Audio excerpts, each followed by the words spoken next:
Hello friends, welcome to all in my channel Passionator Tech. Once again MCQs questions for class 9th English Behive poem 5 A Legend of the Northland. मैंने आपको इसे detail class में पढ़ाया है और इसके MCQ questions अब मैं यहाँ वीडियो में लेकर आई हूँ। तो आप सभी से मेरी ये रिक्वेस्ट, अगर आप चैनल पे फर्स्ट टाइम आए हैं तो चैनल को सब्सक्राइब करें, कमेंट सेक्शन में अपना नाम, क्लास और सेक्शन ज़रूर लिखें और आपको ये वीडियो कैसी लगी इसे ज़रूर बताएं। तो बिना देर करते हुए हम शुरू करते हैं अपनी वीडियो। और इस वीडियो में काफ़ी सारे क्वेश्चंस हैं, इसीलिए आप सारी वीडियो देखिएगा और इन क्वेश्चंस को अपनी नोटबुक में ज़रूर लिखिएगा। जैसे कि एनसीईआरटी, विद्या भारती सभी के सिलेबस में काफ़ी चेंजेस आया है और मैंने अपने चैनल पर आपका सिलेबस पहले से ही डाल रखा है। उस सिलेबस को भी आप एक बार देख लें और अपनी कॉपी में नोट डाउन कर लें, जिससे आपको अपने एग्ज़ाम में पूरी हेल्प मिले। तो बिना देर करते हुए शुरू करते हैं हम अपनी video. Our first question is, और यस, मेरे क्वेश्चन फिनिश होने के बाद आप उसके आंसर्स को कमेंट सेक्शन में ज़रूर लिखिएगा और अपनी नॉलेज को चेक करिएगा कि आपको कितने क्वेश्चंस के आंसर पता हैं। वैसे मैंने डिटेल में पढ़ा रखा है, लेकिन मैं यहाँ भी आपको थोड़ा सा डिटेल बताती जाऊँगी।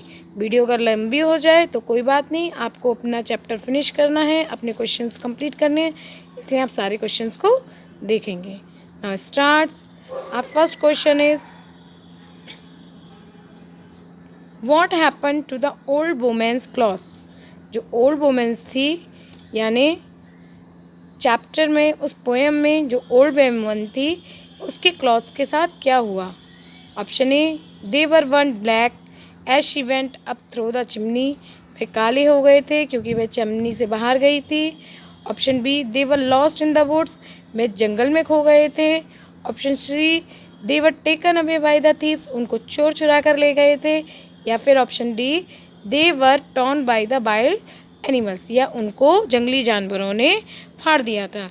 अगर आपने पोएम को अच्छी तरह से पढ़ा है, उसे समझा है और क्लास में जब मैंने आपको पढ़ाया तो आपको समझ में आई, तो आप इसका आंसर इजीली दे देंगे। और इसका आंसर है yes, answer is option A, they were one black as she went through the chimney. वे काले हो गए थे जब वह चिमनी से होकर गुजर रही थी। ये कब की बात है? ये तब की बात है जब सेंट पीटर ने ओल्ड वुमेन को कर्ज दिया था कि तुम इतनी लालची हो और तुम एक बार बन जाओगी। नाउ क्वेश्चन नंबर सेकेंड, देखिए कर्ज यहीं आ गया। What curse did Saint Peter pronounce on the selfish women. Saint Peter ने उस लालची महिला को कौन सा श्राप दिया था। Option A, that she shall build her shelter as bird do. वह चिड़िया की तरह अपना घोंसला बनाएगी। Option B, that she shall bore hard dry wood for her scanty food. वह लकड़ी में, यानी लकड़ी के पेड़ों में अपने खाने के लिए छेद करेगी, होल बनाएगी। या फिर option C, that she shall keep boring all day. वह प्रतिदिन बोरिंग करती रहेगी, यानी पेड़ों में छेद करती रहेगी। या option D, all the above. सभी बच्चे इसका आंसर देंगे और इसका आंसर बहुत इजी है। Yes, I am waiting for your reply.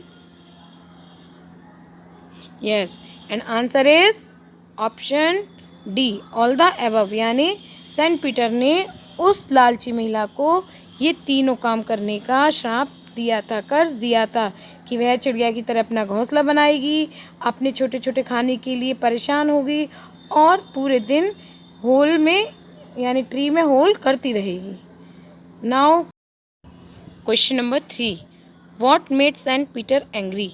किस चीज़ ने सेंट पीटर को क्रोधित कर दिया। Option A, the women's greed, औरत के लालच ने। Option B, the women selfishness, औरत की स्वार्थपरता ने। Option C, the women's pride, या वुमेन के, औरत के घमंड ने।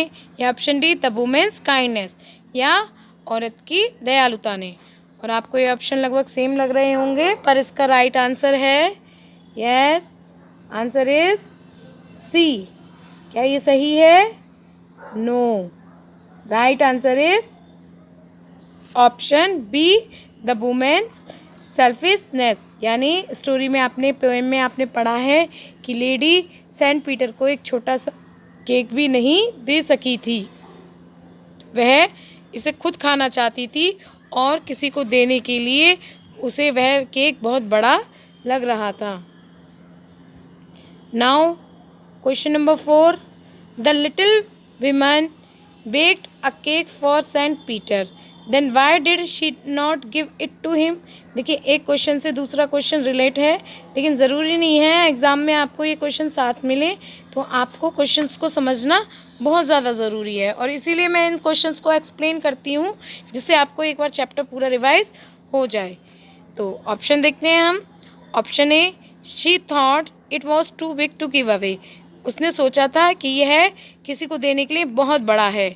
Option B, she thought it was too small for the holy man, उसने सोचा था कि यह एक पवित्र आदमी के लिए बहुत छोटा है। Option C thought the holy man would not like it, कि यह अच्छा इंसान इसको पसंद नहीं करेगा। Option D, she thought the cake was not tasty, उसने सोचा था कि केक बहुत ज़्यादा स्वादिष्ट नहीं है।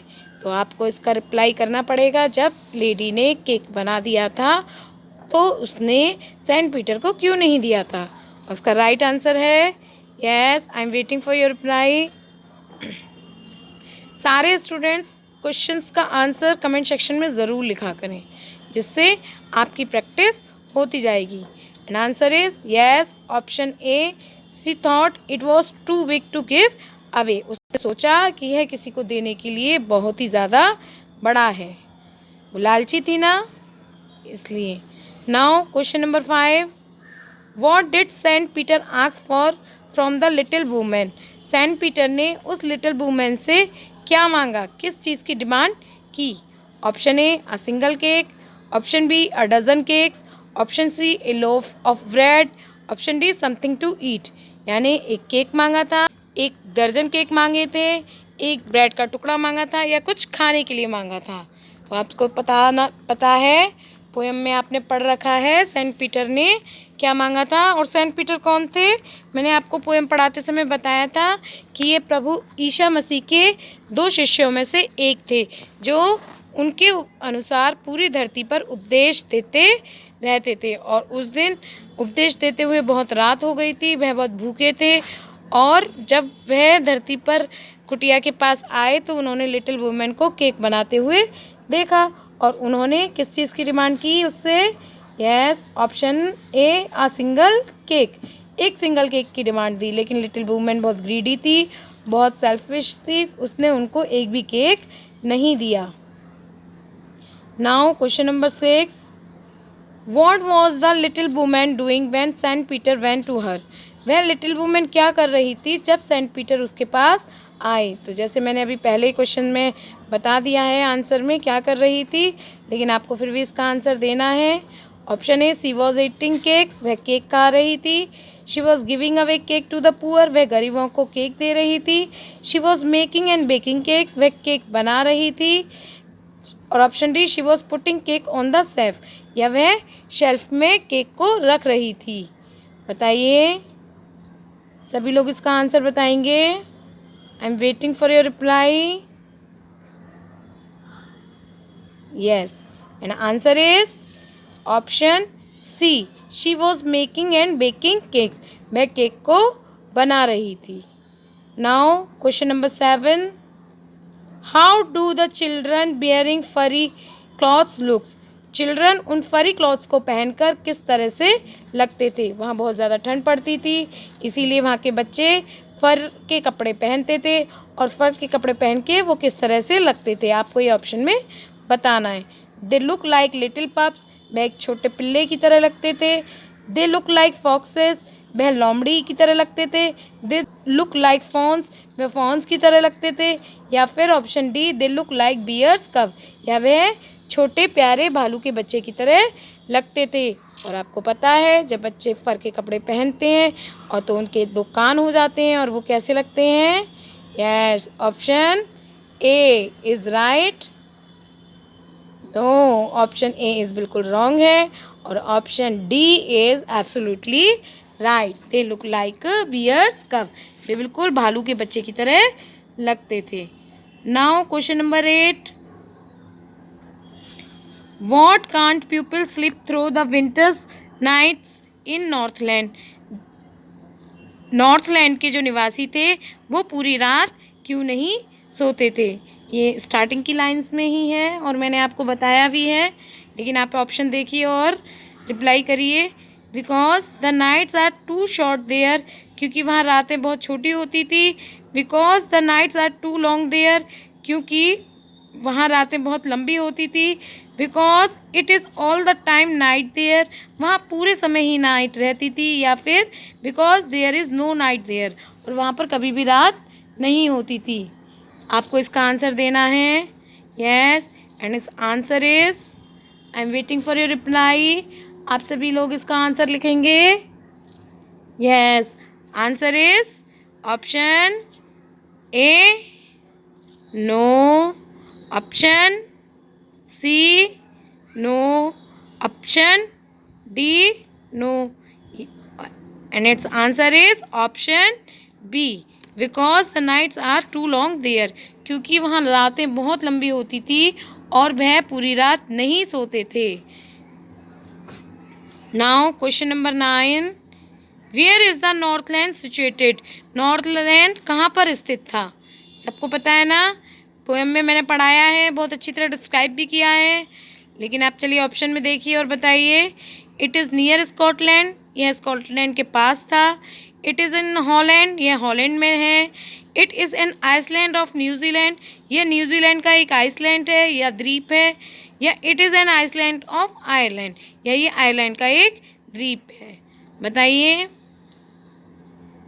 मैं आपके उत्तर का इंतज़ार कर रही हूँ और सभी को बताना है। Where is Northland situated, and its answer is option C, it is an Iceland of New Zealand, यह न्यूजीलैंड का एक द्वीप है। नाउ क्वेश्चन नंबर 10,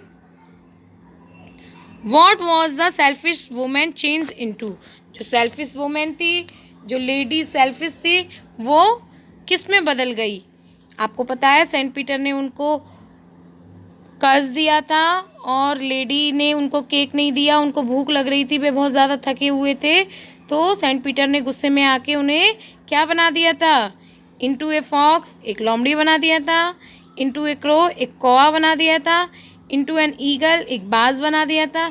या इनटू ए वुड पैकर, या एक वुड पैकर बना दिया था।